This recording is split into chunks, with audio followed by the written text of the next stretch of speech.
The stars looked cold and distant through the cracked viewing screen of the Valkyrie ship. Ambassador Lyra's pressed her hand against the console as another explosion shook the vessel. Red lights flashed everywhere. The smell of burning metal filled the air. Her crew moved quickly around her, trying to save what they could. She had been in space for 40 years. She had traveled to hundreds of worlds and met dozens of alien species, but she had never felt fear like this before. The Kryn raiders were tearing her ship apart piece by piece. Their weapons hit harder than anything the Valkyrie had ever built. Their ships moved faster than seemed possible. Telvan ran to her side. His uniform was torn and covered in the blue blood of their species. Ambassador, the shields are failing. We have maybe 1 hour before they break through completely. Lyra's closed her eyes for a moment. Around them in space, the other 7 ships in their convoy were already destroyed. She could see them on the scanner. Dark shapes floating in the void. Thousands of her people were dead. Soon she and her crew would join them. Send a distress signal, she said. Her voice was calm even though her hearts were racing. Send it on every frequency we have. Tell anyone who can hear that we need help. Telvan looked at her with his 4 eyes wide. The nearest council fleet is 6 days away. We will be dead long before they arrive. I know, Lyra said quietly. But we must try. She watched Telvan return to his station. His fingers moved over the controls, sending the signal out into the darkness. Please, she thought. Please let someone hear us. Let someone come. Minutes passed. The Kryn ships circled closer. Their weapons charged for another attack. Lyra could see her crew looking at her, waiting for orders. But what orders could she give? They had no weapons strong enough to fight back. Their engines were damaged. They could not run and they could not fight. Ambassador, Telvan called out suddenly. We have a response to our distress call. Hope flared in her chest like a flame. Who? Which council ship? Telvan's hands shook as he read the screen. It is not a council ship. It is a human vessel. They call it the USS Defiance. They say they are 3 hours away. The bridge went silent. Every member of her crew turned to look at her. Lyra felt her blood go cold. Humans. The message was from humans. She had spent 5 years fighting to keep humans out of the Galactic Council. She had written reports about how dangerous they were. She had given speeches warning other species about the threat humanity posed. She had called them monsters, barbarians, killers. She had said they were too violent and too primitive to be trusted in civilized space. And now those same humans were the only ones close enough to save them. Lyra's thought about Earth, the human homeworld. The council scientists called it a Class 12 death world. That was the highest danger rating possible. Most species evolved on gentle planets with mild weather and few predators. Earth was the opposite of that. It had extreme temperatures that could kill in minutes. It had weather patterns that could destroy entire cities. It had predators that hunted in groups and could think and plan. Worst of all, Earth had made humans into something terrifying. They were stronger than most species. They were faster. They could survive injuries that would kill others. They could go without food or water for days. They healed quickly, and they were aggressive in ways that scared the other council races. What should we tell them? Telvan asked. Lyra looked at the screen showing the Kryn ships closing in. She thought about the 300 people on her vessel. She thought about the children in the lower decks.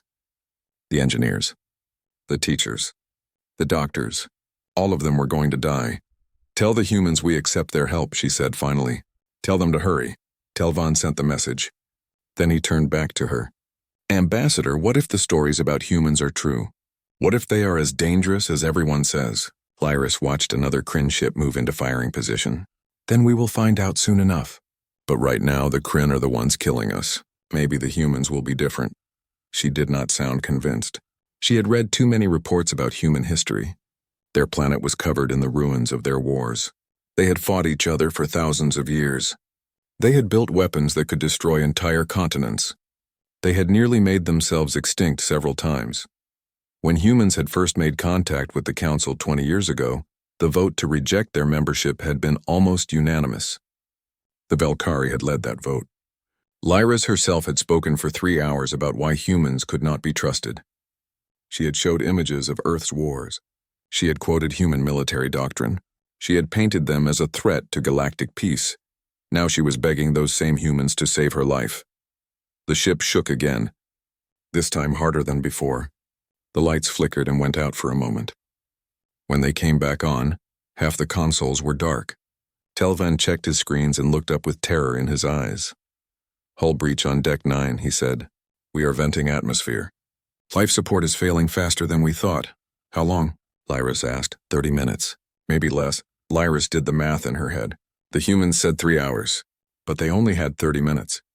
The numbers did not work. They were going to die before help could arrive. She thought about her family back on the Velkari homeworld. Her mate, her 3 children. She had left them to take this diplomatic mission. She had promised them she would return safely. Now she would break that promise. "Keep sending the distress signal," she told Telvan. "Do not stop until the power fails completely." She walked to the viewing screen and looked out at the Kryn ships. They were taking their time now. They knew the Velkari ship was helpless. They were enjoying this. Pirates always did. They fed on fear and death. Behind her, she heard someone crying. One of the younger crew members. A girl barely out of training. Lyris wanted to comfort her, but she did not know what to say. There was no comfort to give. They were all going to die in the cold darkness of space, unless the humans came in time, unless the monsters everyone feared turned out to be heroes instead. Lyris pressed her hand against the cold screen and whispered a prayer to the old gods of her people. She prayed for a miracle. She prayed that she had been wrong about humans. She prayed that they would come in time. The stars looked back at her with their cold, distant light. They offered no answers, only silence. The engines of the USS Defiance screamed as they pushed past their safety limits. Captain Jake Morrison stood in the center of the bridge with his arms crossed. His face was calm, but his eyes were hard. He had been in combat before. He knew what was at stake. "Time to intercept?" he asked. Lieutenant Commander Amy Chen sat at the navigation console. Her hands flew over the controls as she calculated their course. 2 hours and 38 minutes at current speed, Captain. But the engines cannot maintain this speed for much longer. Jake nodded. "How much faster can we go?" "Sir, we are already at 115% of rated capacity. If we push harder, we risk a reactor breach." "That was not my question, Commander. How much faster can we go?" Amy looked back at him. She had served with Jake for 3 years. She knew that tone in his voice. "We could push to 125%. That would get us there in 2 hours and 10 minutes. But the risk of catastrophic failure goes up significantly." "Do it," Jake said. "The Velkari do not have 2 hours and 38 minutes. "Aye, Captain." The ship shuddered as more power flowed into the engines. The deck plates vibrated under their feet. Warning lights flashed on several consoles. But the Defiance was a human ship. It was built to be pushed beyond its limits. Human engineering was different from other species. They overbuilt everything. They added backup systems for the backup systems. They designed for worst-case scenarios. Lieutenant Commander Paul Richards looked up from his tactical station. "Captain, sensors show 12 Kryn raiders surrounding the Velkari vessel. Havoc-class ships, fast and heavily armed. The Velkari ship is a diplomatic vessel with minimal weapons and failing shields." "What about the other Velkari ships in the convoy?" Jake asked. Paul's face was grim. "All destroyed, sir." No survivors detected. Jake felt anger rise in his chest. The Kryn were pirates and murderers. They attacked the weak and the helpless. They were exactly the kind of enemy that made him glad he had joined the military. Commander Linda Martinez stepped closer to him. She was his second in command and his friend. "Sir, I need to say something. The Velkari have opposed us at every turn. They wrote the reports that kept us out of the council. They blocked our trade agreements. Ambassador Lyris has personally led the campaign against us. Some of the crew are asking why we are risking our lives for people who hate us." Jake turned to look at her. "Because it is the right thing to do, Commander. When someone sends a distress signal, you answer. It does not matter if you like them or not. It does not matter what they think of you. All that matters is that they need help and we can give it." Linda nodded slowly. "Understood, sir. I just wanted to make sure you knew how the crew felt." "I do know," Jake said. "And I am proud that they came anyway. That is what makes us better than the Kryn. That is what makes us human." He turned back to the main screen. "Paul, load all weapons. I want missiles ready for rapid fire. Amy, plot an intercept course that brings us in fast and aggressive. I want to scatter the Kryn formation before they know what hit them." "Aye, Captain." The minutes crawled by. Jake watched the tactical display as the distance to the Velkari ship decreased. The Kryn had not noticed them yet. They were focused on their prey. That was their mistake. "Sir, we are being hailed by the Valkyrie ship," the communications officer called out. On screen, the image changed to show the interior of the Valkyrie bridge. It was a disaster. Sparks flew from broken consoles. Smoke filled the air, and in the center of it all stood Ambassador Lyra's. Her elegant robes were torn and dirty. Blue blood stained her arms, but she stood straight and her voice was steady. "Human vessel, I am Ambassador Lyras of the Valkyrie Diplomatic Corps. We are grateful for your response to our distress call." Jake nodded to her. "Ambassador, this is Captain Jake Morrison. We are coming to get you out of there. Just hold on a little longer. Captain, you are outnumbered 12-1. You should save yourself. There is no need for more deaths today. That is not going to happen, Ambassador.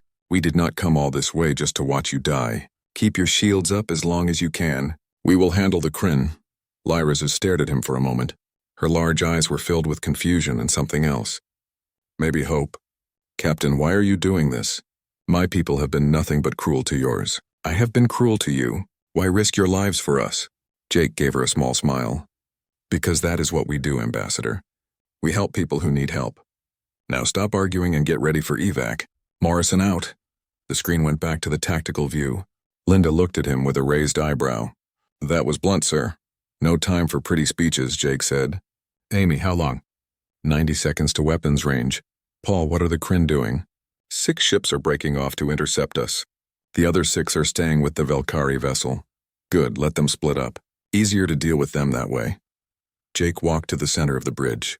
"All hands, this is the captain. Battle stations. We are going in hot. Show these pirates what happens when they mess with council ships." The bridge lights dimmed to red. Alarm klaxons sounded throughout the vessel. Jake could hear the crew moving to their positions. The Defiance had 180 people on board. Every single one of them knew what they were doing. Every single one of them was ready to fight. "Entering weapons range," Paul announced. "Kryn ships are firing. Evasive maneuvers. Return fire." The Defiance twisted through space like a dancer. Amy's fingers flew over her console as she threw the ship into a series of turns and rolls that would have been impossible for most species to pilot. But humans had faster reflexes than most aliens. They could handle more acceleration. They could think and react in situations where others would black out. Energy weapons flashed past them. A few hit the shields. The ship shook but held steady. Then Paul returned fire. The main cannon spoke with a voice like thunder. A beam of concentrated energy crossed the distance in a heartbeat and punched straight through a Kryn raider. The enemy ship exploded in a ball of fire. "Target destroyed," Paul said calmly. "Acquiring next target." The battle was beautiful and terrible at the same time. Ambassador Lyras watched from her damaged bridge as the human ship moved through the Kryn formation like a predator hunting prey. It twisted and turned in ways that should have been impossible for a vessel that size. It dodged attacks with precision. And every time it fired, another Kryn ship died or went dark. Telvin stood beside her, his 4 eyes fixed on the tactical display. "They fight like nothing I have ever seen," he whispered. "Are all humans like this?" Lyras did not answer. She could not. She was too busy watching and realizing how wrong she had been. For 5 years, she had warned the Council about human aggression. She had shown records of their wars. She had talked about their violent nature. But she had never considered that violence could be used for good. That aggression could be channeled into protecting others. The USS Defiance rolled inverted and used a debris field for cover. 3 Kryn ships followed and immediately regretted it. The human ship emerged from the wreckage with all weapons firing. Missiles streaked through space. Each one found its target. 2 Kryn raiders exploded. The 3rd lost power and drifted away. "Why are they not destroying them all?" Telvin asked. "They disable the engines but leave the ships intact." Lyras understood. The humans were showing restraint. They were not killing needlessly. They were neutralizing threats but not massacring defeated enemies. It was the mark of a disciplined military force. Not barbarians, not monsters. Soldiers. "Ambassador," the communications officer called. "The human ship is hailing us again." Captain Morrison appeared on the screen. He looked tired but determined. Behind him, his bridge crew worked with smooth efficiency. "Ambassador, we have cleared your immediate area." "The remaining Kryn ships are fleeing. We are going to dock with your ship and evacuate your people." "Captain, our docking port is destroyed. And our life support is failing rapidly. Morrison nodded. Then we will cut through your hull. It will be rough, but it will work. Start moving your people to the port side, deck 7. That is where we will breach. Get the injured and children there first. We have medical teams standing by. The screen went dark. Lyris turned to her crew. You heard him. Begin evacuation procedures. Priority to the wounded and the young. Move quickly, but do not panic. For the next 30 minutes, organized chaos filled the Velkari ship. People moved through the damaged corridors carrying the injured. Parents held their children close. The crew worked together to get everyone to deck 7. Lyris stayed until the end. She made sure every person was accounted for. She walked through the ship one last time, checking every room. When she was certain no one was left behind, she made her way to deck 7. The corridor was filled with the last group of survivors.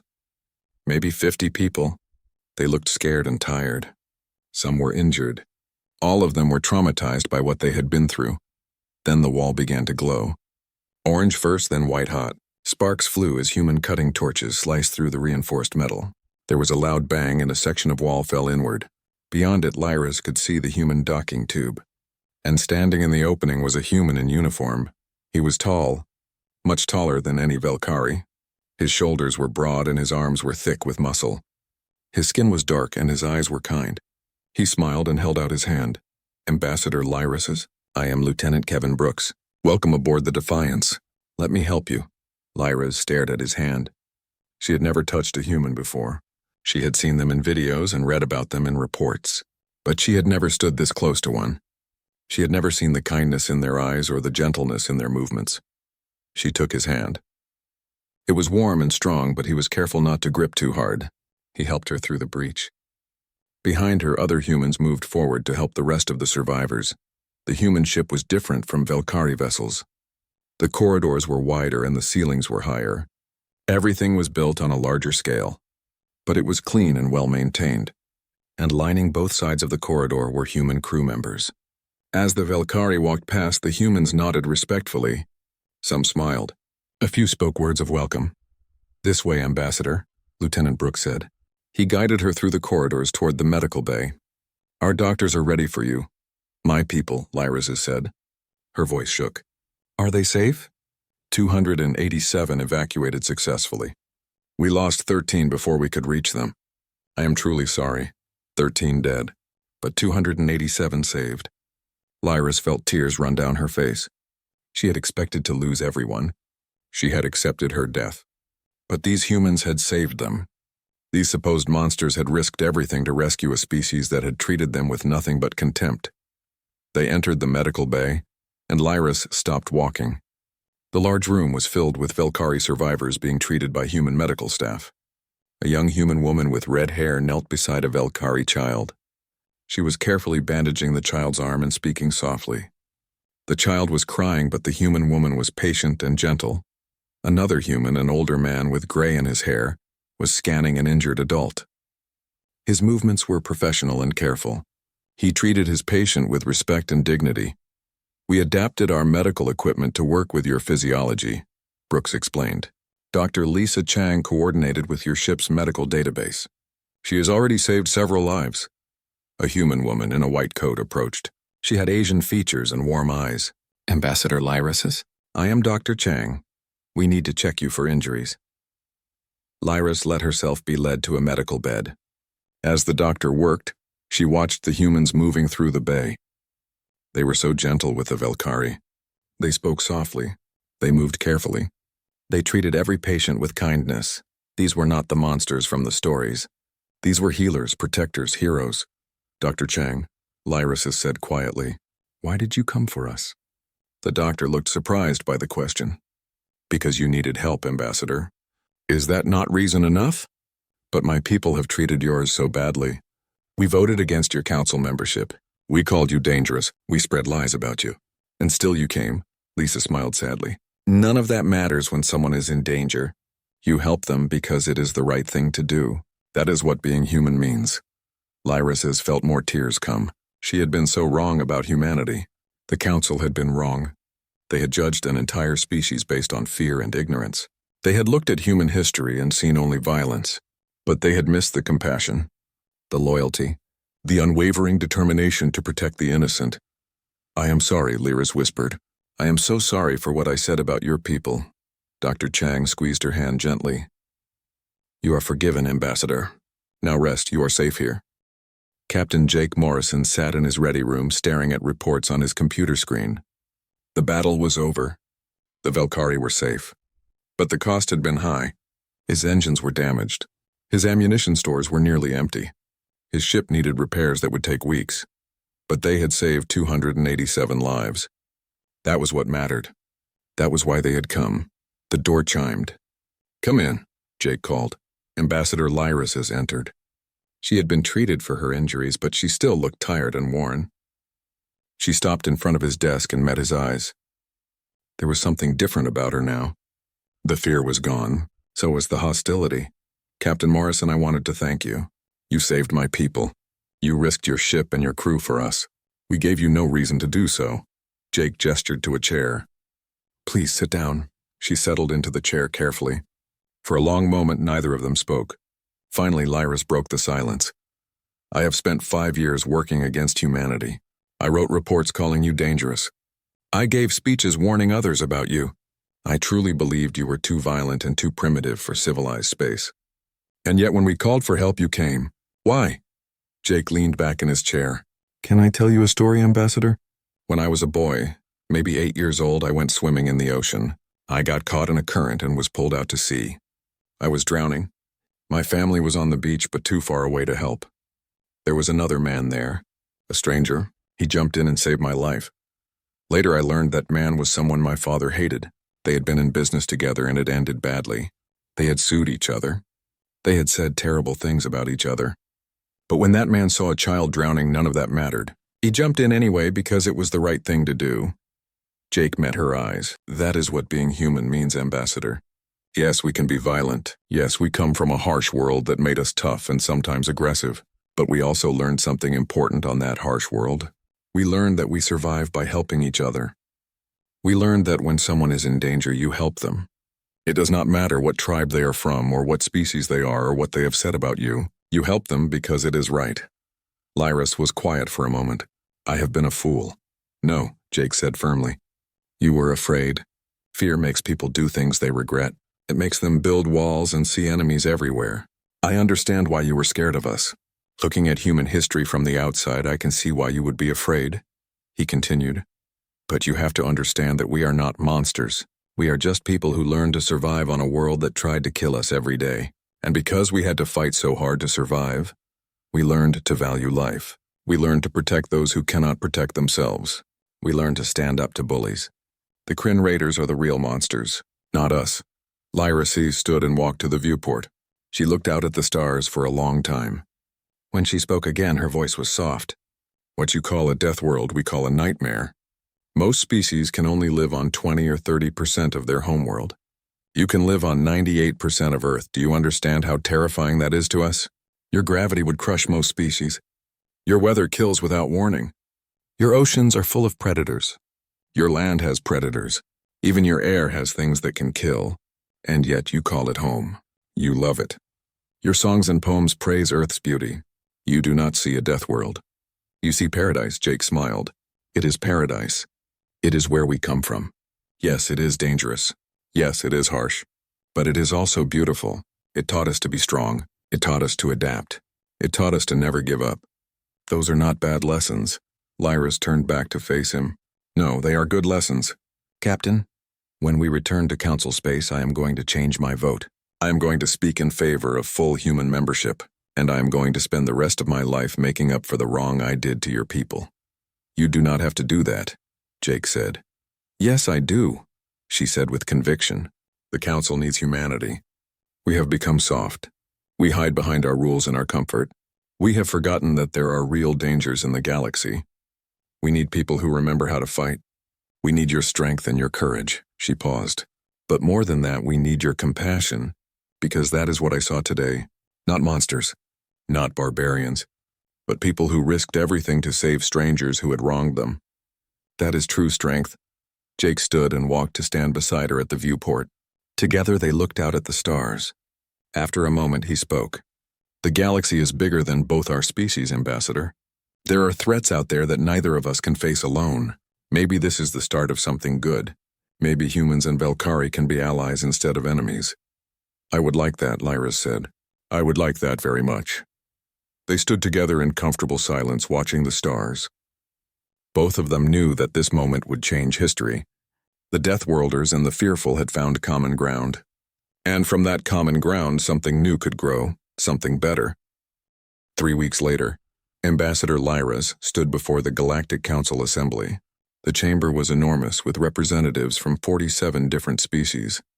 The air hummed with translation devices converting speech into hundreds of languages. Holographic displays showed her image to those who could not fit in the physical space.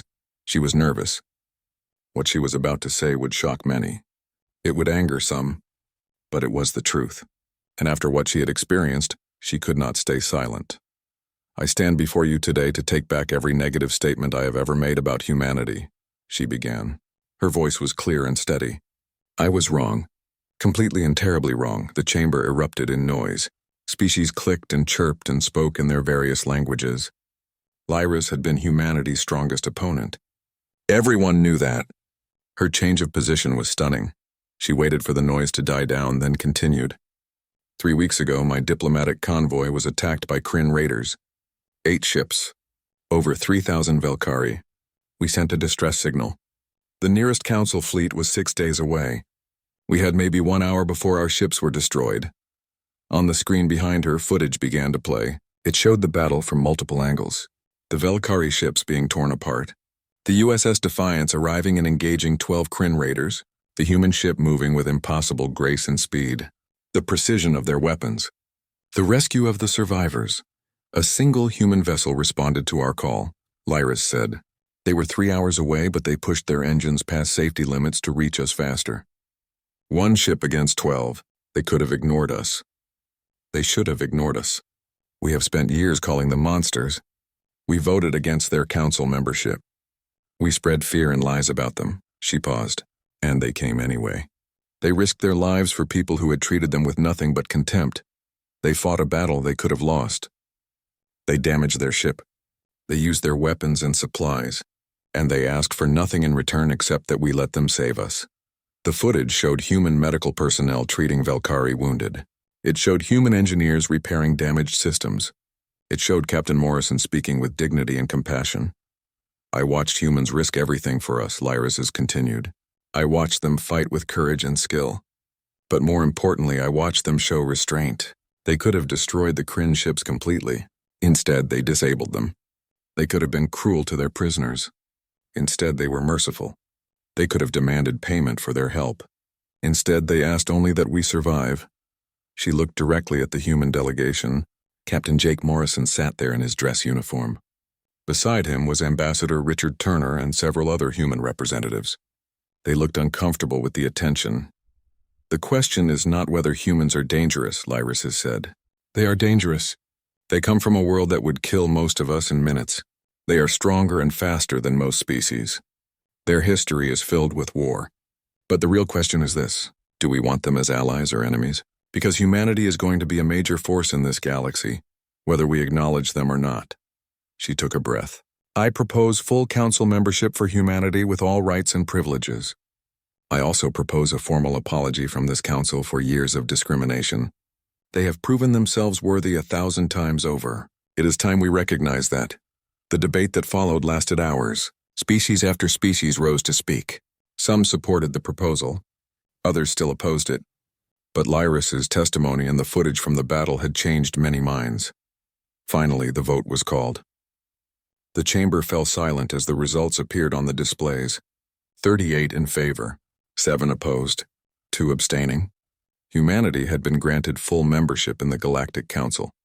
Captain Jake Morrison stood to accept on behalf of Earth. But before he could speak, something unexpected happened. Ambassador Lyras began to applaud. It started with just her hands coming together. Then others joined. The Torvali delegation, the Meridians. More and more until the entire chamber was filled with the sound of approval in dozens of different forms. Jake felt emotion tighten his throat. 20 years of fighting for recognition. 20 years of proving themselves over and over. and finally they had been accepted. "Thank you," he said simply. His voice carried through the chamber. "On behalf of Earth and all humanity, I accept this membership with humility and gratitude. We know we are not perfect. We know we have much to learn from the species in this chamber, but we also have much to offer. Our strength when you need protection, our determination when you face challenges, our compassion when you need aid, and our loyalty always to those who stand with us." He looked at Lyra's. "Ambassador Lyris showed great courage today in admitting she was wrong. That takes real strength. We bear no grudge for the past. We look only to the future, to working together to make this galaxy safer for all species." The applause continued. For the first time in 20 years, humans felt truly welcome in galactic society. That evening, after all the ceremonies and speeches were done, Jake found Ambassador Lyris standing on an observation deck. She was alone, looking out at the stars through the transparent wall. He walked up beside her quietly. "Beautiful, is it not?" he said. She turned and smiled. "Yes, I have looked at these stars my whole life, but somehow they look different now, fuller of possibility. What you did today took real courage, Ambassador." Lyra shook her head. "No, Captain. What you did 3 weeks ago took courage. I just spoke the truth. But I have been thinking about something you said, about how your harsh world taught you to help each other and value life." She turned to face him fully. "The Council species have had it easy for so long. We evolved on gentle worlds with plenty of food and mild weather. We never had to struggle the way humans did, and because of that we became soft. We forgot that the galaxy is dangerous. We forgot that there are threats that cannot be talked away or negotiated with." Jake nodded. "The Kryn are just one example. There are others out there. That is why we need humanity," Lyris has said. "Not just for your military strength, though that is important, but for your perspective. You understand danger in a way we have forgotten. You understand the need to be prepared, to be vigilant, to be willing to fight when necessary. These are not barbaric qualities. They are survival qualities, and the Council has forgotten how to survive. We will do our best," Jake said, "but we will need help. We are new to all of this, new to alien cultures and politics. We are going to make mistakes." "Then we will help you learn," Lyris said, "as you helped us survive. That is what allies do." She extended her hand. Jake took it. The handshake sealed a friendship that would reshape galactic history. Two species, once enemies, now united by mutual respect and shared purpose. In the years that followed, humanity proved itself again and again. When the Kryn launched a major attack on Council space, human fleets held the line. When a plague threatened the Torvali homeworld, human doctors found the cure. When pirates raided trade routes, human patrol ships brought security. But it was not just their strength that made the difference. It was their spirit, their refusal to quit, their loyalty to their friends, their compassion for those in need. These qualities transformed the Council from a loose alliance of cautious species into a true community. Human ships began serving alongside Council vessels on joint patrols. Human engineers shared their technology. Human doctors trained others in their medical techniques, and slowly the fear that had kept humanity isolated began to fade. Other species started to see humans not as threats but as the best allies anyone could ask for. The Velkari became humanity's closest friends in the Council. Ambassador Lyris worked tirelessly to build bridges between her people and Earth. Cultural exchanges began. Velkari students studied on Earth. Human students visited the Velkari homeworld. Trade flourished. Military cooperation deepened. 10 years after the rescue, Lyris visited Earth for the first time. She was nervous. This was the death world that had given birth to the species that saved her life. Jake met her at the spaceport and took her to see the ocean where he had nearly drowned as a child. They stood on the beach together, watching the waves crash against the shore. The gravity was heavy for Lyris, but she had trained for it. The wind was stronger than anything on her homeworld. The sun was brighter. Everything about Earth was more intense than what she was used to. "This is your home," she said quietly. "I can see why you love it." "It made us who we are," Jake replied. "The good and the bad." "There is more good than bad," Lyris has said. "Much more. I was blind not to see it before." They walked along the beach talking about the future, about the new joint military academy being built, about the trade agreements being finalized. about the cultural center the Velkari were funding on Earth. As the sun set over the ocean, painting the sky in colors Lyra's had never seen before, she realized something important. Fear had almost made her species miss out on the greatest alliance in galactic history. Fear had almost kept them isolated from people who would become their best friends. "Jake," she said, using his first name for the first time. "Thank you for not giving up on us.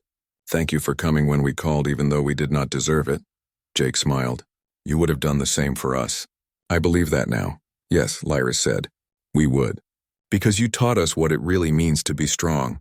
Not just military strength or physical power, but the strength to help others even when it costs you, the strength to show mercy to enemies, the strength to keep trying when others have given up on you." "Those are the lessons of Earth," Jake said. "Hard lessons learned the hard way, but good lessons."